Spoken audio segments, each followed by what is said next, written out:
Commander Brown, Detroit Urban Survival Training. Today we're joined with, Ben Sanchum, Storm Training and Consulting. okay, he's gonna share with us how to use a cat tourniquet.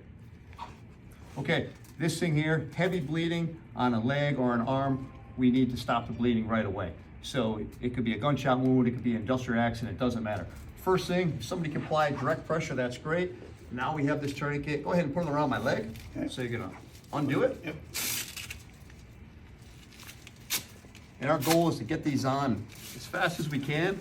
Well, 911 is being called. We have people coming and they're gonna help us out. And take it up as high as possible. As high as possible, high Wound and would be tight. here, somewhere down here. That's correct. Yep. Wrap it through right here. And Pull when it you tight. pull that tight, we want it as tight as we can. And we wanna make sure all that Velcro is back on itself. Got There it. we go. And we're gonna pull up on that windlass and This we're is the gonna turn windlass that, here. We're gonna pull it up. We're gonna turn it either way. 3 times. Our average of 3 times.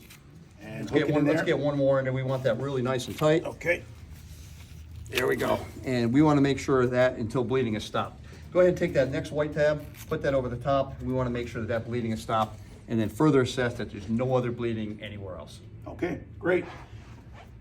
The cat tourniquet is an intelligent option to increase your survivability whether you in a situation involving violence or an accident at work.